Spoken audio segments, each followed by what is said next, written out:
नमस्कार दोस्तों, मैं विकास कुमार फिर से पेश हूँ मेरे YouTube चैनल विकास यादव साइंस क्लासेज के रूप में। दोस्तों, आज हम बात करने वाले हैं ह्यूमन हार्ट के बारे में। अपने पिछले वीडियोस के अंदर अपन पहले से बात कर चुके हैं इसके बारे में। आज अपन डिटेल से बात करते हैं। दोस्तों, आज का जो टॉपिक रहेगा अपना ह्यूमन हार्ट, मैं इसे बहुत ही फ़नी स्टाइल में बात करने वाला हूँ।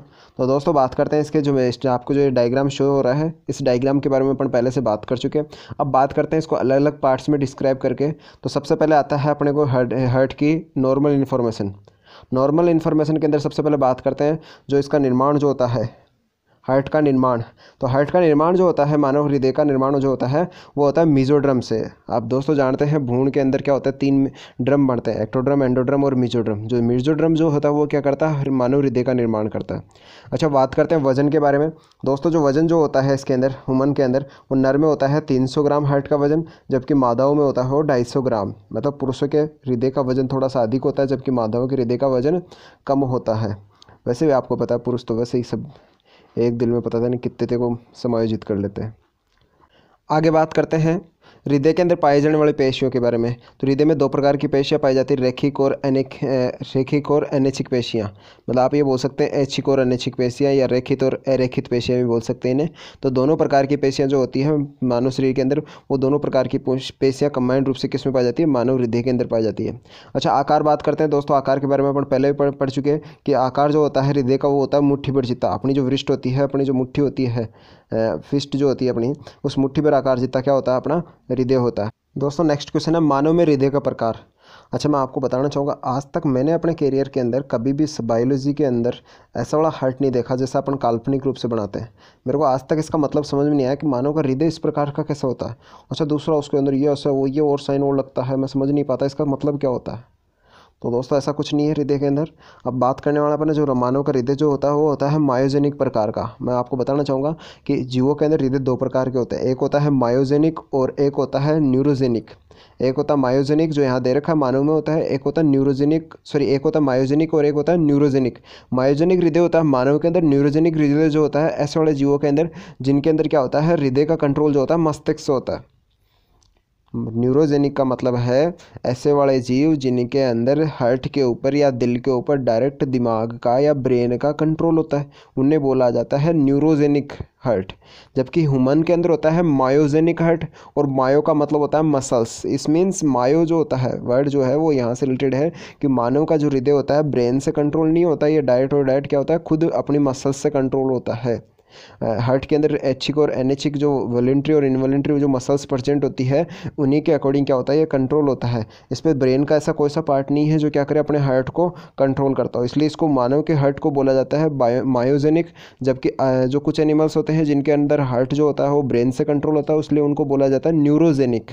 अच्छा, बात करते हैं हृदय का अध्ययन। अच्छा, साइंस की ऐसी कौन सी ब्रांच है जिसके अंदर अपन हृदय के बारे में बात करते हैं, तो कार्डियोलॉजी। दोस्तों, आप कभी हॉस्पिटल्स गए हैं, देखा होगा आपने किसी ना किसी डॉक्टर के, जैसे वो हार्ट से रिलेटेड डॉक्टर है तो उसके सामने उसके डेजिग्नेशन के अंदर लिखा होता है कार्डियोलॉजिस्ट।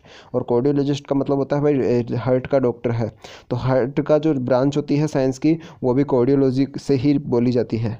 अच्छा दोस्तों, आगे बात करते हैं हृदय की धड़कन प्रारंभ होती है। अच्छा, हृदय की वैसे दोस्तों खूबसूरत लड़की के सामने आते धड़कनें वैसे ऑटोमेटिक तेज़ हो जाती है, पर अपने रियल में जो होती है धड़कनें जो होती है वो आपके दाएं आलिंद से स्टार्ट होती है। कहाँ से? दाएं आलिंद से। दाएं आलिंद के अंदर क्या होता है, एक पेसमेकर नाम का एक सिस्टम पाया जाता है जिसे ऐसे नोड या सीनो ऑरिकुलर नोड भी कहा जाता है, या सिसालिंद गुंडी भी कहा जाता है। उससे दाएं वो जो होता है वो दाएं आलिंद में होता है, तो वहाँ से धड़कनें प्रारंभ होती है।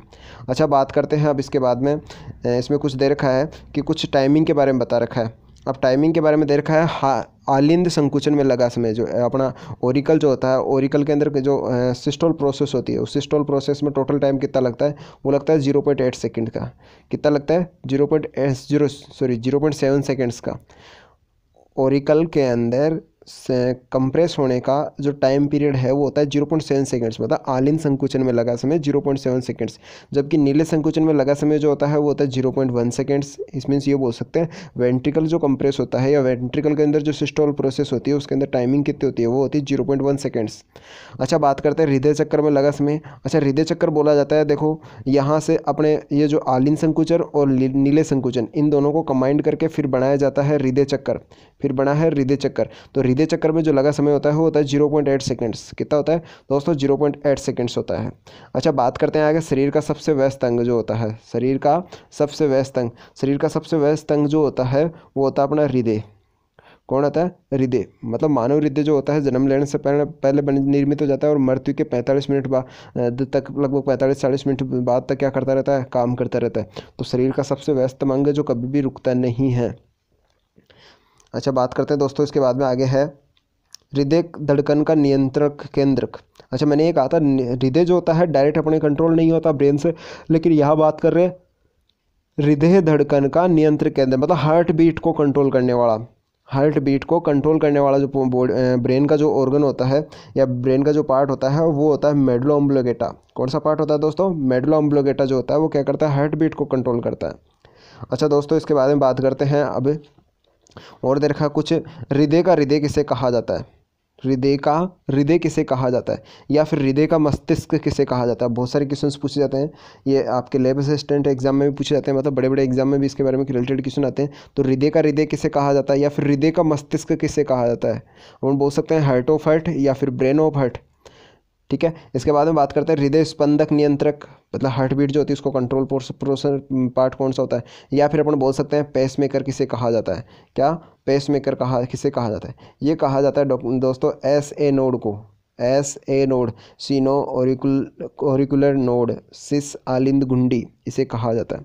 अच्छा दोस्तों, बात करते हैं आगे सबसे बड़ा जो हृदय पाया जाता है किस में पाया जाता है? अब कुछ ऐसे जीव हैं जिनके अंदर अपन हार्ट के बारे में बात करने वाले हैं कि कौन से जीव के अंदर किस प्रकार का हृदय पाया जाता है। तो सबसे पहले जो सबसे बड़ा जो हार्ट जो पाया जाता है वो पाया जाता है अफ्रीकन हाथी के अंदर। सबसे बड़ा जो दिल पाया जाता है ना कि व्हेल मछली के अंदर, पाया जाता है अफ्रीकन हाथी के अंदर। अफ्रीकन हाथी के अंदर सबसे बड़ा दिल पाया जाता है।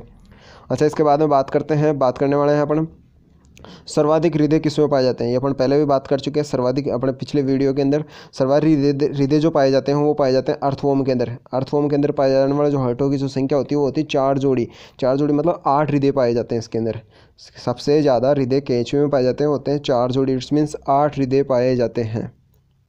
दोस्तों एक गाना सुना है, दिल चीर के देख तेरा ही नाम होगा। दोस्तों ऐसा कुछ नहीं है अपने हृदय के अंदर। आप दिल कितना भी चीर लो उसके अंदर सिर्फ और सिर्फ हृदय के चैम्बर निकलने वाले हैं, हृदय के कक्ष जो है वो ही पाए जाएंगे। ऐसा कुछ नहीं है कि किसी का नाम पाया जाए। आज तक मैंने तो ऐसा कैसे कभी देखा नहीं किसी दूसरे का नाम लिखा हुआ उसमें मिलता हो। उसके अंदर सिर्फ और सिर्फ हार्ट चैम्बर्स होते हैं। तो अब बात करने वाला है हृदय चैम्बरों के बारे में। तो सर्वाधिक हृदय कक्षक जो पाए जाते हैं कॉकरोच के अंदर पाए जाते हैं। दे रखा अपना सबसे ज़्यादा हृदय कक्षक, मतलब ऐसा कौन सा जीव है जिसके अंदर सबसे ज़्यादा हृदय कक्षक पाए जाते हैं? एक हार्ट के अंदर बहुत सारे होल्स या बहुत सारे चैम्बर्स या बहुत सारे पार्ट्स होते हैं, वो होते हैं कॉकरोच के अंदर। कॉकरोच के अंदर या तिलचट्टे के अंदर कितने होते हैं? 13 कक्षक होते हैं। एक हृदय के अंदर 13 कक्षक पाए जाते हैं, जो सर्वाधिक होता है धरती के ऊपर। अच्छा, इसके बाद में बात करने वाले हैं कुछ ऐसे जीव हैं जिनके अंदर अलग अलग संख्या में क्या पाए जाते हैं? हृदय कक्षक पाए जाते हैं। जैसे बात करते हैं मछली के अंदर हृदय कक्षकों की संख्या होती है सिर्फ और सिर्फ 2 कक्षक पाए जाते हैं, एक अलिंद और एक नीले। अच्छा, इस मछली के हृदय को एक दिशीय हृदय भी कहा जाता है क्योंकि इसके अंदर एक ही बार क्या होता है? हृदय में से ब्लड का ट्रांसफर होता है, पहले अलिंद में और फिर अलिंद से नीले में, मतलब पहले ओरिकल में और ओरिकल से वेंट्रिकल में। तो मछली या फिश के अंदर क्या पाए जाते हैं? ओनली 2 चैम्बर्स होते हैं हार्ट के अंदर। आगे बात करते हैं एम्फीबियन या उभयचरों के अंदर। तो एम्फीबियन या उभयचर जो होते हैं उनके अंदर हृदय के 3 कक्षक प्रेजेंट होते हैं, मतलब 2 अलिंद और एक नीले, 2 ओरिकल एंड एक वेंट्रिकल। अच्छा, इसके बाद में बात करते हैं रेप्टाइल्स जो होते हैं, सरीसृप जो होते हैं। रेप्टाइल्स जो होते हैं उनके अंदर अपूर्ण 4 कक्षक प्रेजेंट होते हैं, अपूर्ण 4 कक्षक प्रेजेंट होते हैं। इसके अलावा पक्षी जो होते हैं एवीज या बर्ड्स जो होते हैं उनके अंदर 4 चैम्बर हार्ट में पाए जाते हैं। इसके अलावा मानव या सभी स्तनधारी जो मैमल्स होते हैं, सारे मैमल्स में तो होते हैं वो भी 4 चैम्बर वाले होते हैं। जितने भी मैमल्स है धरती के ऊपर सब में 4 चैम्बर वाले हार्ट होते हैं। इसके अलावा व्हेल मछली और डॉल्फिन मछली, यह भी आपको पता है मैमल्स की कैटेगरी में आती है, व्हेल मछली और डॉल्फिन मछली। अच्छा, मैं आपको बता दूं धरती का सबसे बुद्धिमान प्राणी जो होता है मनुष्य, और उसके बाद में सबसे बुद्धिमान जो प्राणी होती है दूसरे नंबर पर होती है डॉल्फिन मछली। धरती की सबसे बुद्धिमान मछली होती है डॉल्फिन मछली। तो अपन बात कर रहे हैं व्हेल मछली और डॉल्फिन मछली जो होती है उन दोनों के अंदर हृदय कक्षकों की संख्या जो होती है वो 4 होती है। अच्छा, इसके बाद में बात करते हैं दोस्तों आगे है कुछ इंपॉर्टेंट क्वेश्चंस पूछे जाते हैं। जैसे बात कर लेते हैं नोट के अंदर जो दे रखा है अपना, मगरमच्छ व घड़ियाल सरीसृप में हृदय। वैसे सरीसृपों में क्या होते हैं? अपूर्ण 4 कक्षक पाए जाते हैं, पर मगरमच्छ और घड़ियाल के अंदर क्या होते हैं? 4 कक्षीय हृदय होता है, मतलब उनके अंदर पूर्ण 4 कक्षक पाए जाते हैं। ये एक अपवाद स्वरूप है। क्रोकोडाइल और एलिगेटर जो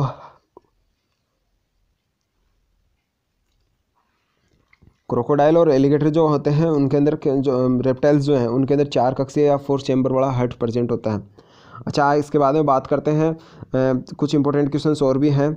तो दोस्तों बात करते हैं इनके बारे में। एक स्ट्रोक का मतलब होता है एक धड़कन। एक स्ट्रोक, हार्ट की एक स्ट्रोक का मतलब होता है एक धड़कन, मतलब एक धड़कन में हार्ट कितने ब्लड को पंप करता है। तो एक स्ट्रोक या स्ट्रोक आयतन भी बोल सकते हैं आप, स्ट्रोक आयतन, या फिर एक धड़कन में पंप किए गए कुल रक्त की मात्रा। एक धड़कन में पंप किए गए कुल रक्त की मात्रा जो होती है वो होती है 70 ml। मतलब अपना हार्ट एक हार्ट बीट के अंदर या एक धड़कन के अंदर लगभग 70 ml ब्लड को क्या करता है, पंप करता है। अच्छा, बात करते हैं यहाँ से इसके बाद में देखा 1 मिनट में पंप किए गए कुल रक्त की मात्रा। इसे आप हार्ट आउटपुट भी बोल सकते हैं कि 1 मिनट में कितना रक्त जो होता है वो क्या होता है, धकेला जाता है हार्ट के द्वारा। तो आप इसे ये भी बोल सकते हैं कि हृदय का जो आउटपुट होता है वो कितना होता है। हृदय का आउटपुट होता है 70 गुणा 72, मतलब 70 × 72 यहाँ पर हार्ट बीट्स हैं, और इनको मल्टीप्लाई जैसे क्या तो ये हो गया लगभग 540 ml ब्लड हो गया। इट्स मीन्स लगभग समथिंग क्या हो गया, 5 लीटर ब्लड हो गया आपका। 5 लीटर लगभग खून 1 मिनट के अंदर पंप कर देता अपना हार्ट। अच्छा, इसके बाद में बात करते हैं। तो दोस्तों यहाँ से आपको पता चला कि हार्ट का जो काम होता है सिर्फ और सिर्फ आपके ब्लड को पंप करना होता है।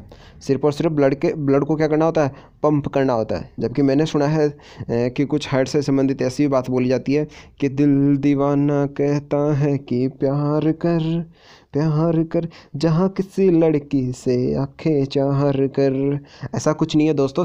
अगला टॉपिक है अपना हृदय के आवरण, लेयर ऑफ हार्ट। अच्छा दोस्तों, इसे देख के मेरे को एक गाना याद आता है। दिल की सुर्ख दीवारों पे नाम तेरा तेरा, नाम तेरा तेरा। दोस्तों ऐसा कुछ नहीं है, दिल की सुर्ख दीवारों पे किसी का नाम नहीं है।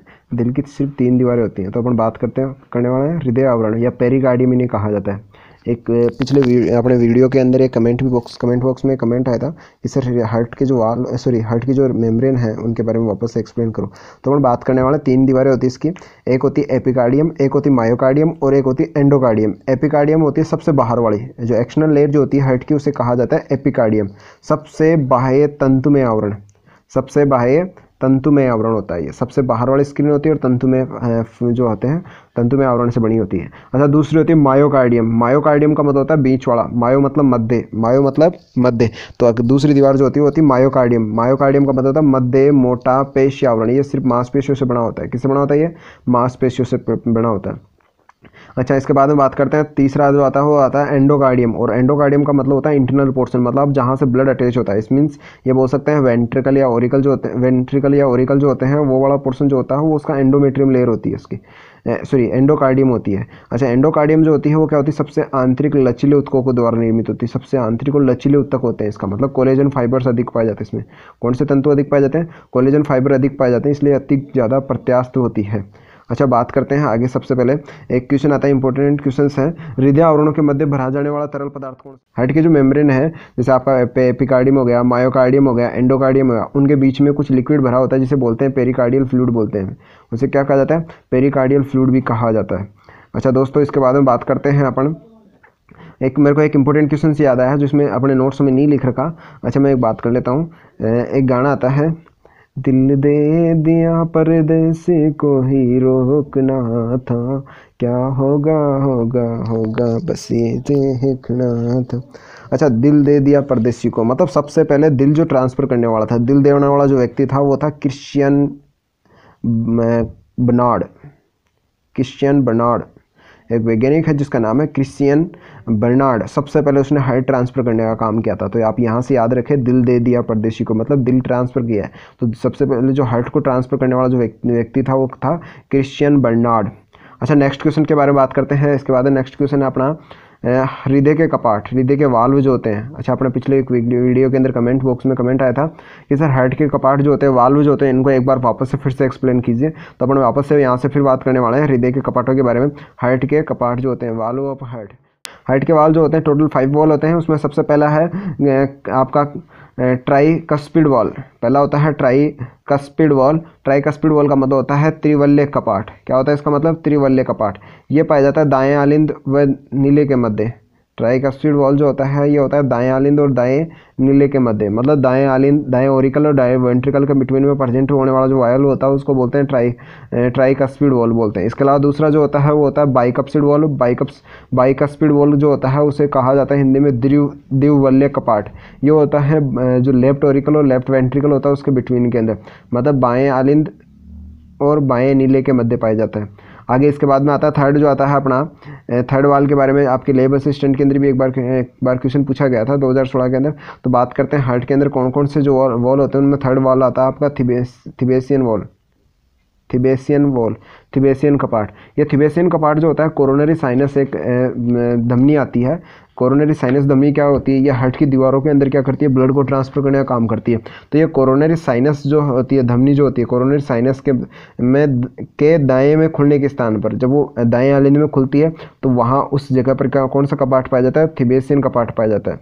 अच्छा, इसके बाद में बात करते हैं यूस्टेकियन कपाट। कौन सा कपाट है अगला, फोर्थ नंबर का यूस्टेकियन कपाट। ये दाएं आलिंद में महाशिरा के खुलने के स्थान पर होता है। जो वेना कावा जो होती है जो राइट ओरिकल के अंदर आके जैसे ये ओपन होती है तो उस ओपन होने वाले माउथ के ऊपर या एंडिंग या टर्मिनल पॉइंट पे क्या पाया जाता है, यूस्टेकियन वॉल्व प्रेजेंट होता है।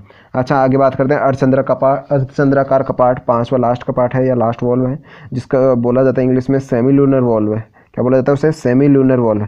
सेमी लूनर वॉल्व जो होता है ये प्रेजेंट होता है आपकी पल्मोनरी आर्टरी जो होती है, पल्मोनरी जो धमनी होती है या फुफ्फुस जो धमनी होती है के हृदय में बाहर खुलने के स्थान पर पाया जाता है। मतलब पल्मोनरी आर्टरीज जब हार्ट से लेफ्ट ओरिकल से अटैच होती है तो वहाँ उस पोर्शन पर क्या पाया जाता है, आपका सेमी लूनर वॉल्व या अर्धचंद्राकार कपाट पाया जाता है। अच्छा दोस्तों, यहाँ तक अपन ने कपाट के बारे में बात कर ली। अगले बात करने वाले हैं अपन नेक्स्ट टॉपिक अपना हृदय की ध्वनियाँ, साउंड ऑफ हार्ट। अच्छा दोस्तों, मेरे को इस पे एक गाना याद आता है, दिल धक धक करता है तुझ पे ही मरता है। दोस्तों, दिल धक धक कुछ नहीं करता, सिर्फ इसमें जो आवाज़ आती है वो आवाज़ आती है इसमें लब एंड डब की। सिर्फ और सिर्फ साउंड जो सुनाई देता है वो सुनाई देता है लब और डब, ओनली लब और डब। अच्छा, लब साउंड के बारे में बात करते हैं। लब जो आता है वो आपके ट्राइकस्पिड मतलब जिसे त्रिवल्य कपाट भी बोला जाता है, और बाइकस्पिड जो होते हैं द्विवल्य कपाट जो होते हैं। बाइकस्पिड और ट्राइकस्पिड जो वॉल होते हैं उन वॉलों के क्लोज होने की जो साउंड होती है, क्लोज मतलब बंद होने की जो साउंड होती है वो जो होती है उसे बोला जाता है लब साउंड बोला जाता है उसे लब। इसमें अपन ने पढ़ा था अभी थोड़ी देर पहले वाल पढ़े थे, तो एक ट्राइकस्पिड वॉल और एक बाइकस्पिड वॉल जो होते हैं उन दोनों को जैसे क्या होता है वेंट्रिकल के अंदर मतलब नीले के अंदर जैसे संकुचन होता है तो दोनों वाल एक साथ बंद होते हैं, और दोनों वालों के एक साथ बंद होने से जो ध्वनि उत्पन्न होती है उसे बोला जाता है लब। आगे सेकेंड साउंड जो होती है वो होती है डप। सेकेंड साउंड कौन सी होती है, डप। ये होती है आपके अर्धचंद्राकार कपाट के बंद होने पर उत्पन्न ध्वनि, मतलब आपका सेमिलुनर जो वॉल भी पड़ा था उस सेमिलुनर वॉल के बंद होने से जो उत्पन्न जो साउंड होता है वो क्या होता है, आपका डप होता है। अच्छा, हार्ट साउंड जो होती है आपको यहाँ से नोटिस आया होगा कि जितने भी हार्ट साउंड है दोनों लब एंड डब ये दोनों होती है आपकी जो हार्ट के जो वॉल्व होते हैं वो हार्ट के वॉल्व के क्लोज होने के बाद में क्या होती है साउंड उत्पन्न होती है, वो होती है आपकी साउंड ऑफ हार्ट। अगला टॉपिक है अपना दोस्तों हृदय स्पंदन, हार्ट बीट। हार्ट बीट मतलब हृदय की धड़कनें जो होती है किस किस टाइम पर ज़्यादा होती है, किस टाइम पर कम होती है, कौन सी जीव के अंदर सबसे ज़्यादा पाई जाती है, कौन सी जीव के अंदर सबसे कम पाई जाती है। अच्छा, इससे मेरे को एक गाना याद आता है, तुम दिल की धड़कन में रहते हो। अच्छा, ऐसा कुछ नहीं है, धड़कनें जो होती है सिर्फ धड़कनें होती है, वो पंप करने का फंक्शन होता है, वो धड़कने का मतलब होता है एक बीट जो होती है वो होती है लगभग 0.8 सेकेंड्स की होती है। तो अब बात करें इसके बारे में साइंस के अकॉर्डिंग। स्वस्थ व्यक्ति के अंदर हार्ट बीट जो होती है वो होती है 72 टाइम्स पर मिनट, मतलब एक वयस्क व्यक्ति के अंदर 72 बार प्रति मिनट दिल धड़कता है। जबकि वयस्क महिला के अंदर क्या होता है, फीमेल्स के अंदर क्या होता है, हार्ट बीट जो होती है वो क्या हो जाती है 78 टाइम्स पर मिनट हो जाती है, मतलब 78 बार प्रति मिनट हो जाती है। वृद्ध व्यक्तियों के अंदर जो होता है वो 80 बार प्रति मिनट हो जाती है। जैसे इंसान की उम्र ज़्यादा होती है, 80 से ऊपर होना स्टार्ट हो जाती है उम्र, तो उसकी हार्ट बीट बढ़ना स्टार्ट हो जाती है, मतलब उसकी हार्ट बीट जो होती है 80 से ऊपर हो जाती है। इसके अलावा आता है गर्भस्थ शिशु के अंदर, गर्भस्थ शिशु जो होता है, गर्भस्थ शिशु मतलब जो नवजात शिशु है जिसके अंदर हार्ट का डेवलपमेंट जो होता है अच्छी तरह हो चुका है और हार्ट कंप्लीटली डेवलप या फिर मैच्योर हो चुका है, मतलब बन चुका है, उस कंडीशन के अंदर हार्ट साउंड जो होती है वो होती है 167 बार प्रति मिनट, 167 बार प्रति मिनट। अच्छा, बात करते हैं नवजात शिशु के अंदर। नवजात शिशु का मतलब ऐसा शिशु जिसका अभी हाल ही में जन्म हुआ है, उसकी धड़कनें बहुत ज़्यादा होती है, उसकी धड़कनें होती है 130 बार प्रति मिनट, नवजात शिशु के अंदर धड़कनों की संख्या होती है 130 बार प्रति मिनट। अच्छा, बात करते हैं उत्तेजनाओं के समय। अच्छा, मानव में उत्तेजनाओं के समय बात कर सकते हैं आप। उत्तेजनाओं का मतलब होता है यहाँ पर कि जैसे सेक्स के समय या डर के समय, या फिर जैसे अपन बोल सकते हैं एड्रेनल ग्रंथि के द्वारा एक एड्रेनलिन हार्मोन जो होता है वो रिलीज होता है। एड्रेनलिन हार्मोन के ज़्यादा सिक्रेशन से क्या होता है, धड़कनें तेज होती है। तो आप बोल सकते हैं डर के समय या उत्तेजनाओं के समय या सेक्स के समय जो धड़कनें होती है वो होती है मनुष्य की 200 बार प्रति मिनट। 200 बार प्रति मिनट। मानव में अधिकतम धड़कनें जो होती है कितनी होती है, 200 बार प्रति मिनट। इसके बाद में बात करते हैं जीवों में सबसे कम हृदय धड़कन। जीवों के अंदर सबसे कम हार्ट बीट जो पाई जाती है। धरती का ऐसा कौन सा जानवर जिसके अंदर सबसे कम हार्ट बीट होती है, वो होती है, ये होता है आपका हाइबरनेटिंग जो ग्राउंड हॉग जो होता है। हाइबरनेटिंग ग्राउंड हॉग जो होता है उसके अंदर होती है 5 बार प्रति मिनट। सिर्फ 5 बार 1 मिनट के अंदर। 1 मिनट के अंदर ओनली हार्ट बीट होती है उसकी 5। अच्छा, इसके बाद में बात करते हैं जीवों के अंदर सर्वाधिक सबसे अधिक जो हृदय स्पंदन जो होता है, हृदय धड़कन जो होता है वो होता है हमिंग बर्ड के अंदर। किसके अंदर होता है, हमिंग बर्ड के अंदर। अच्छा, हमिंग बर्ड से रिलेटेड एक और क्वेश्चन होता है, धरती का सबसे छोटा पक्षी जो सिर्फ जिसका वजन होता है 50 ग्राम। धरती का सबसे छोटा पक्षी जो होता है उसका वो होता है हमिंग बर्ड, और हमिंग बर्ड का वजन होता है 50 ग्राम। तो हमिंग बर्ड के अंदर सबसे अधिक हार्ट बीट होती है जीवों के अंदर, कितनी होती है, 1260 बार प्रति मिनट। 1260 बार प्रति मिनट। 1 मिनट के अंदर 1260 बार उसका दिल धड़कता है। अच्छा, हार्ट बीट से संबंधित और कुछ अन्य अदर एनिमल्स भी दे रखे हैं। जैसे आपका दे रखा है सब व्हेल मछली जो होती है। व्हेल मछली के अंदर हार्ट बीट जो होती है वो होती है 8 से 10 बार प्रति मिनट। व्हेल मछली के अंदर से बहुत बड़ा हार्ट पाया जाता है। वैसे हार्ट सबसे बड़ा नहीं होता, लेकिन फिर भी इसमें के अंदर जो हार्ट बीट होती है वो होती है 8 से 10 बार प्रति मिनट। अच्छा, इसके अलावा एलिफेंट जो होता है, हाथी के अंदर जो होती है हार्ट बीट जो होती है वो होती है 20 से 25 बार प्रति मिनट के अंदर। एक हाथी के अंदर धड़कनों की संख्या होती है 1 मिनट में 20 से 25। इसके अलावा छछूंदर जो आता है, छछूंदर के अंदर जो हार्ट बीट होती है यह सबसे छोटा स्तनधारी होता है। छछूंदर के बारे में स्पेशल बात कि इस धरती का सबसे छोटा mammals, smallest mammal of earth, धरती का सबसे छोटा जो जानवर होता है वो होता है छछूंदर। और छछूंदर के अंदर जो हार्ट बीट होती है वो 800 बार प्रति मिनट, ठीक है, 800 टाइम्स पर मिनट।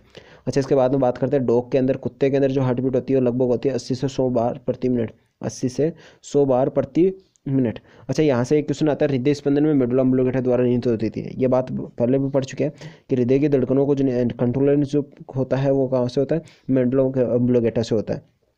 अच्छा, हृदय स्पंदन का मापन अपन कौन से ऐसा इंस्ट्रूमेंट है जिसके द्वारा क्या करते हैं अपन हार्ट बीट को मापने का काम करते हैं, वो होता है अपना हार्ट बीट का इंस्ट्रूमेंट जो होता है वो होता है स्टेथोस्कोप। कौन सा इंस्ट्रूमेंट होता है दोस्तों, स्टेथोस्कोप। और स्टेथोस्कोप के जो डिस्कवर है वो है लेनेक नाम का एक साइंटिस्ट था। कौन था, लेनेक नाम का साइंटिस्ट। तो दोस्तों याद रखें, हार्ट बीट को मापने वाला इंस्ट्रूमेंट होता है स्टेथोस्कोप, और उसका डिस्कवर जो है वो कौन है, आपका लेनेक है। अच्छा, बात करते हैं कुछ डिजीज़ जो आती है धड़कनों से संबंधित, तो उनके बारे में बात कर लेते हैं। यहाँ पर एक डिजीज़ दे रखी है जिसका नाम है हृदय धड़कनों का सामान्य से अधिक होना। हृदय धड़कनों का सामान्य से अधिक होना। अगर हार्ट बीट जो है, जैसे मान लीजिए मनुष्य के अंदर, स्वस्थ मनुष्य के अंदर 72 बार होती है, और अगर 72 बार से अधिक ज़्यादा हो जाए तो उस समय कौन सी समस्या हो जाती है या कौन सी प्रॉब्लम हो जाती है, कौन सी डिजीज़ हो जाती है, उसे बोला जाता है टेरिकार्डियम। क्या बोला जाता है उसे, ट्रेकिकार्डियम बोला जाता है उसे। दोस्तों, कौन सी डिजीज होती है, ट्रेकिकार्डियम। अच्छा, आगे अगला क्वेश्चन है, हृदय धड़कन का सामान्य से कम होना। अगर मनुष्य के अंदर, स्वस्थ मनुष्य के अंदर धड़कनों की संख्या जो होती है 72 बार प्रति मिनट होती है। अब 72 से अगर धड़कनों की संख्या अगर कम हो जाती है तो उसको बोला जाता है ब्रेडिकार्डियम बोला जाता है। उस डिजीज़ को कहा जाता है ब्रेडिकार्डियम। उसको डिजीज़ को कहा जाता है ब्रेडिकार्डियम। तो दोस्तों, यहाँ तक अपना कंप्लीट हुआ हार्ट बीट के बारे में। अब आगे बात करने वाले हैं अपन हृदय का चालन तंत्र, कंडक्टिव सिस्टम ऑफ हार्ट। अब बात करते हैं हार्ट को, जो है अपने बात की थी, मानव का हृदय जो होता है वो होता है मायोजेनिक नेचर का। और मायोजेनिक का मतलब होता है हार्ट जो होता है खुद के कंट्रोल में रहता है, मतलब अपने ब्रेन के कंट्रोल में रहता है। तो ऐसे सिचुएशन में जो होता है अपना हार्ट जो होता है उसके अंदर ऐसा क्या सिस्टम पाया जाता है जिसके द्वारा क्या होता है हार्ट अपना खुद का खुद फंक्शन करता है। ऐसे सिचुएशन में बात करते हैं हृदय के चालन तंत्र की। हृदय का चालन तंत्र जो होता है वो 4 चीज़ों से मिलकर बना होता है। एक होता है एसे नोड, एक होता है एवे नोड, एक होता है आपका हिंज के बंडल, और एक होता है पुरकिंजे फाइबर्स। तो बात करने वाले सबसे पहला जो होता है वो होता है अपना S A node, Sino auricular node. जिसे कहा जाता है सीनो ऑरिकुलर नोड या सिस आलिंद नोड या सिस आलिंद घुंडी भी इसे कहा जाता है। अच्छा, बात करते हैं कहाँ उपस्थित होता है। कई बार इसकी कंपटीशन एग्जाम में पूछी जाती है कि ऐसे नोड या पेसमेकर कहाँ उपस्थित होता है। इसे पेसमेकर भी कहा जाता है, तो पेसमेकर कहाँ उपस्थित होता है, तो ये होता है दाएं आलिंद में दाएं भाग में भीतरी तरफ जो होता है। दाएं आलिंद की दाएं भुजा जो होती है, दाएं आलिंद की दाएं भुजा के भीतरी तरफ, इस मीन्स ये बोल सकते हैं आपका राइट ओरिकल की राइट जो मेम्ब्रेन होती है उसके इंटरनल पोर्शन की तरफ क्या होता है आपका ऐसे नोड प्रेजेंट होता है। अच्छा, इसका फंक्शन क्या होता है, इसका मेन फंक्शन क्या होता है ऐसे नोड का। ऐसे नोड का फंक्शन होता है हृदय स्पंदनों को प्रारंभ करना, मतलब हार्ट बीट स्टार्ट करना, हृदय की धड़कनों को स्टार्ट करना। अच्छा, तथा धड़कनों का नियंत्रण करता है। इसके अलावा क्या करता है, ये हार्ट बीट को कंट्रोल भी करता है। अच्छा, सबसे ज़्यादा इंपॉर्टेंट क्वेश्चन है यहाँ से नोट में कि आपको इस ऐसे नोड को अन्य किस नामों से जाना जाता है, तो इसे कहा जाता है उपनाम। सब टाइटल्स कौन कौन से, इसके पेसमेकर भी बोला जाता है इसे।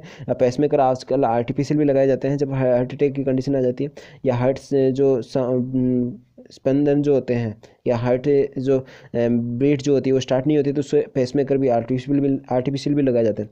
आगे बात करते हैं इसे हृदय का हृदय भी कहा जाता है, हार्ट ऑफ हार्ट भी कहा जाता है, या हृदय का मस्तिष्क या हार्ट ऑफ ब्रेन भी कहा जाता है, ब्रेन ऑफ हार्ट भी कहा जाता है।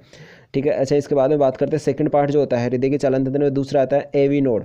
दूसरा कौन सा आता है दोस्तों, एवी नोड। दोस्तों एवी नोड जो होता है उसे बोला जाता है auriculo ventricular node, auriculo ventricular node या सिस आलिन नोड भी कहा जाता है। इसे क्या कहा जाता है, इसे सिस आलिन नोड भी कहा जाता है, या सिस आलिन गुंडी भी कहा जाता है। आगे बात करते हैं इसके उपस्थिति संबंधित क्वेश्चन पूछे जाते हैं, तो उपस्थिति के अंदर बात करते हैं।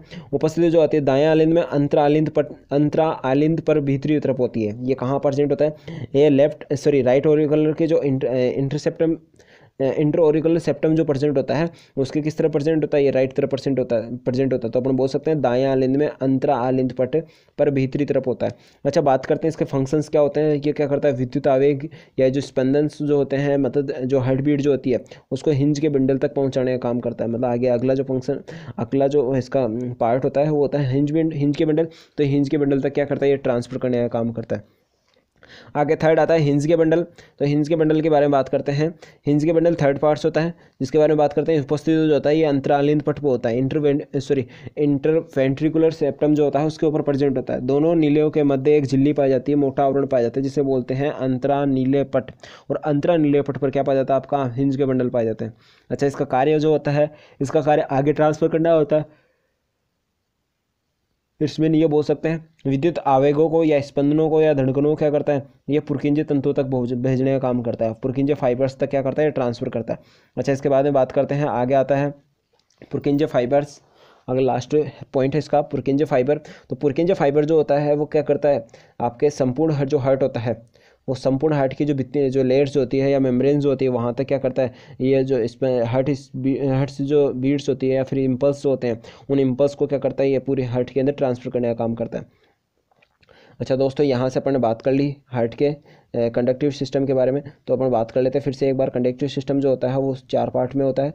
जैसे एक तो हो गया आपका ऐसे नोड, एक हो गया एवी नोड, एक हो गया हिंज के बंडल और एक हो गया पुरकिंजे फाइबर्स जो होते हैं। अच्छा दोस्तों, इसके बाद में बात करते हैं दोस्तों, अगला टॉपिक है अपना इलेक्ट्रोकार्डियोग्राफी ईसीजी। इलेक्ट्रोकार्डियोग्राफी ईसीजी, जिसे ईसीजी के नाम से भी जाना जाता है जनरली मार्केट में या फिर जैसे मेडिकल लाइन में इसे ईसीजी के नाम से बोलते हैं। इस ईसीजी का मतलब होता है इलेक्ट्रोकार्डियोग्राफी। अच्छा, बात करते हैं सबसे पहले इसके डिस्कवर के बारे में। डिस्कवर जो होता है इसका वो होता है वॉलेर नाम का एक साइंटिस्ट था जिसने सबसे पहले इसको डिस्कवर किया गया था। ईसीजी का डिस्कवर जो है वो कौन है, वॉलेर है।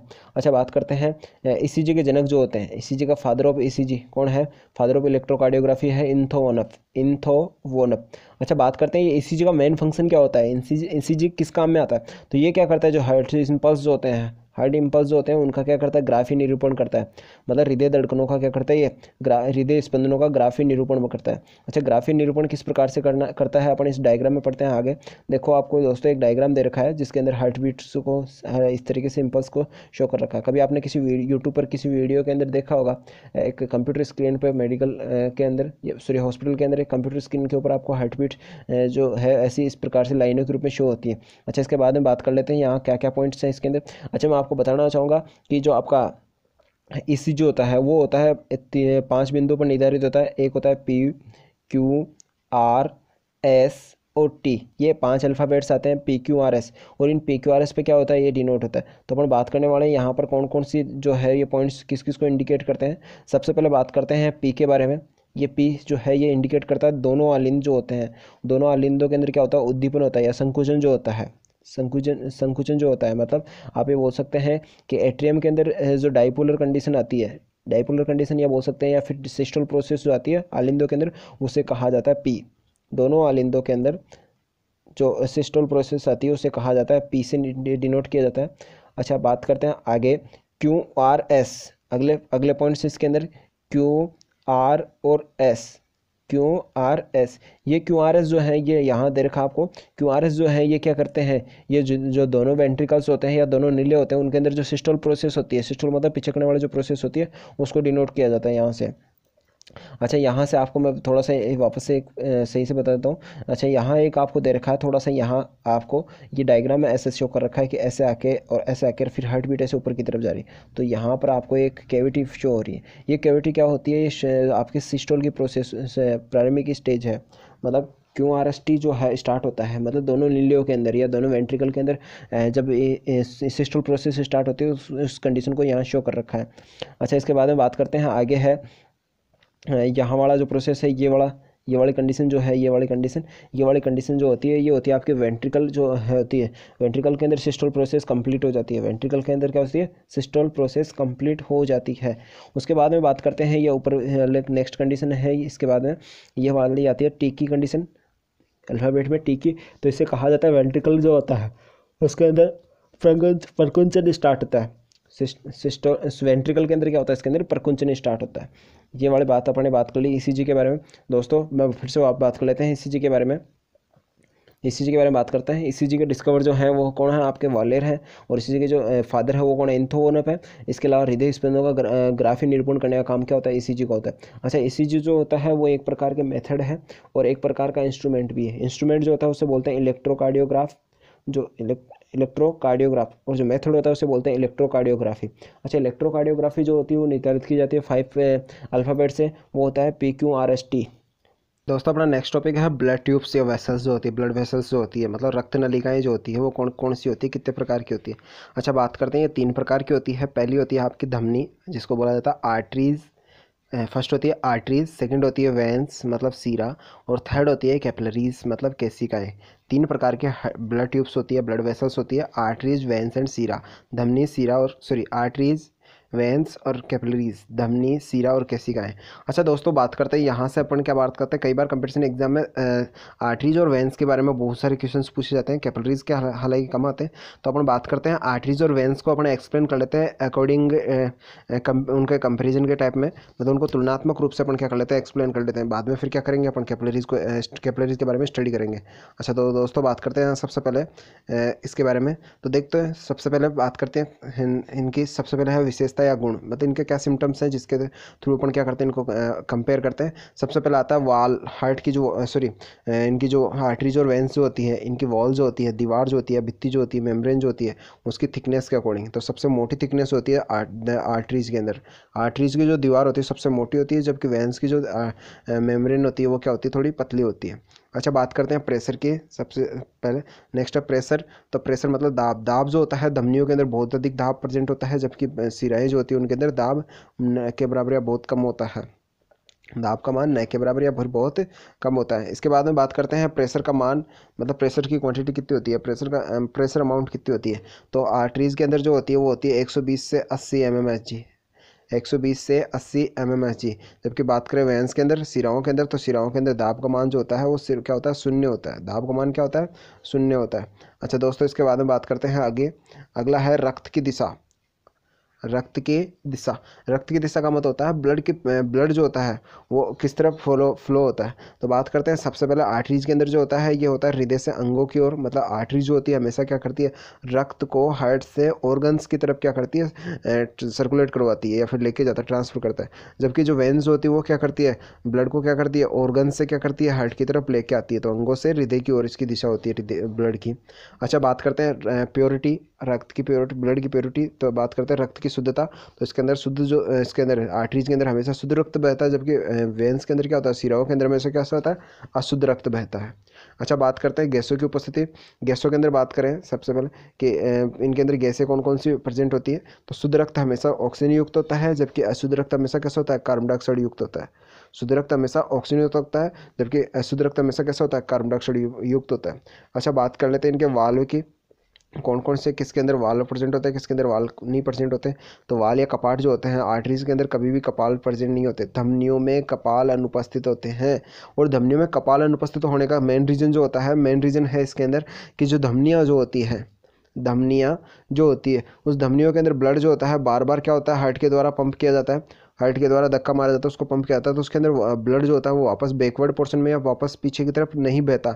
ऐसी वाली कंडीशन में क्या होता है, सिराएं जो होती है, सिराओं के अंदर क्या पाया जाता है, वाल प्रेजेंट होते हैं। सिराएं क्या होती है, ब्लड को लेके वापस हार्ट तक आती है, तो वो एक अपने खुद के प्रेशर के द्वारा लेके आती है। तो कई बार क्या होता है, ब्लड वापस से मतलब अपन बोल सकते हैं बैकवर्ड फ्लो हो जाता है, मतलब पीछे वापस विपरीत दिशा में बहना स्टार्ट हो जाता है। तो ऐसी वाली कंडीशन में उनको रोकने के लिए क्या लगे होते हैं, वाल लगे होते हैं। अच्छा दोस्तों, इसके बाद में बात करते हैं, इसके बाद में पूछा जाता है कि इनका नलिकाओं का या ब्लड वेसल्स का जो कलर होता है कैसा होता है, ब्लड ट्यूबल्स या ब्लड ट्यूब्स या ब्लड वेसल्स का जो कलर होता है कैसा होता है। तो आर्टरी जो होती है, धमनियाँ जो होती है हमेशा गुलाबी कलर की होती है, जबकि सिराएं जो होती है हमेशा नीले कलर में होती है। सिराओं का रंग कैसा होता है, हमेशा नीला। अच्छा दोस्तों, आपको मैं बता दूँ, जो डॉक्टर जो होते हैं, जितने भी मेडिकल लाइन में जब भी इंजेक्शन लगाया जाता है वो हमेशा लगाया जाता है सिराओं के अंदर। इंजेक्शंस यूज़ किए जाते हैं सिराओं के अंदर, वेंस के अंदर इंजेक्शन लगाए जाते हैं। अच्छा, बात करते हैं इसके बाद में, अगला है मृत्यु उपरांत, मरने के पश्चात। मरने के पश्चात क्या होता है, कौन सी जो ऐसी ट्यूब्स है जिसके अंदर ब्लड होता है, किसके अंदर ब्लड नहीं होता। तो मरने के बाद में क्या होता है, आपकी जो आर्टरी जो होती है वो खाली रह जाती है, हार्ट की अपने बॉडी की जो आर्टरीज है, धमनियाँ होती है हमेशा खाली रहती है, जबकि जो सिराएं होती है वो हमेशा भरी रह जाती है। सिराएं क्या होती है, हमेशा रक्त से भरी रह जाती है। अच्छा, बात करते हैं उपस्थिति के बारे में, प्रेजेंस के बारे में, शरीर में कहाँ प्रेजेंट होती है। तो ये होती है त्वचा, धमनियाँ जो होती है त्वचा के भीतरी गहराई में, मतलब बहुत अधिक गहराई में प्रेजेंट होती है। ये आपको आसानी से दिखेगी नहीं अपनी स्किन के अंदर। जबकि जो बात करते हैं सिराएं जो होती है वो त्वचा की निचली सतह के समीप पाई जाती है, तो अपने को जल्दी से ये क्या हो जाती है, शो हो जाती है। अच्छा, बात करते हैं इसके बाद में, आगे है लास्ट इनमें अंतर है अपवाद, एक्सेप्शन जो होता है। एक्सेप्शन कौन कौन सा आता है, अपवाद के बारे में बात करते हैं। अपवाद है पल्मोनरी या फिर फुफ्फुसीय धमनी, पल्मोनरी आर्टरीज या फिर फुफ्फुसीय धमनी। अच्छा, अपने ये अपवाद क्यों है, क्योंकि दोस्तों अपने पढ़ा था धमनियाँ जो होती है हमेशा क्या करती है, शुद्ध रक्त लेके जाती है, लेकिन पल्मोनरी आर्टरीज जो होती है या फिर फुफ्फुसीय धमनी जो होती है हमेशा इम्प्योर ब्लड लेके जाती है, इसलिए इसको किस कैटेगरी में रखा जाता है, अपवाद स्वरूप रखा जाता है। इसी प्रकार इसका अपोजिट होती है, हमेशा सिराएं जो होती है वो क्या करती है, हमेशा अशुद्ध रक्त लेके जाती है, लेकिन इसमें अपवाद आता है पल्मोनरी वेन्स या फिर फुफ्फुसीय शिरा। पल्मोनरी वेन्स या फिर फुफ्फुसीय शिरा ये क्या करती है, हमेशा शुद्ध रक्त को लेके आती है, हमेशा शुद्ध रक्त को लेके आती है, इसलिए इसको इस कैटेगरी के हिसाब से क्या रखा जाता है, इसको अपवाद स्वरूप रखा जाता है। अच्छा दोस्तों, इसके बाद में बात करने वाले हैं अपन लास्ट अपना कैपिलरीज। अपने बात कर ली आर्टरीज के बारे में, वेंस के बारे में, अब बात करने वाले हैं अपन कैपिलरीज के बारे में। तो कैपिलरीज के बारे में पढ़ते हैं, केशिकाओं के बारे में। अच्छा, केशिकाएं जो होती है, देखो बात करते हैं इनके बारे में। केशिकाएं जो होती है रक्त नलिकाओं की सूक्ष्म संरचनाएं जो ऊतकों से जुड़ी होती है, मतलब ब्लड ट्यूबल्स की, ब्लड वेसल्स जो होती है आपके आर्टरीज और वेंस की, ऐसी बारीक ट्यूब्स जो क्या करती है, टिश्यूज़ को कनेक्ट करती है, सेल्स तक जाती है, टिश्यूज़ तक जाती है, वो जो होती है उन्हें कहा जाता है केशिकाएं। अपन बोल सकते हैं कि धमनियों और शिराएं आगे जाके शरीर में डिवाइड होती इतनी छोटी सूक्ष्म नलिकाओं में बदल जाती है कि वो ऊतकों तक पहुँचती है, और ऊतकों में पहुंचने वाली जो संरचना होती है उसे कहा जाता है कैपिलरीज या केशिकाएं कहा जाता है। अच्छा, केशिकाएं दो प्रकार की होती है, एक होती है आपकी एक तो है आपकी धमनिकाएं, एक होती है सिरिकाएं। दो प्रकार की होती है, थोड़ा सा इसको लार्ज कर देता हूँ। एक होती है धमनिकाएं, एक होती है सिरिकाएं। धमनिकाएं और सिरिकाएं, धमनिकाएं धमनियों से जुड़ने वाली जो केशिका होती है, ऐसी कैपिलरीज जो क्या होती है आर्टरी से कनेक्ट होती है उन्हें बोला जाता है धमनिकाएं, और सिरिकाएं बोला जाता है, मतलब ऐसी आपके कैपिलरीज जो क्या होती है वेंस से कनेक्ट होती है, मतलब सिराओं से जुड़ने वाली जो केशिकाएं होती है वो क्या कहलाती है, सिरिकाएं कहलाती है।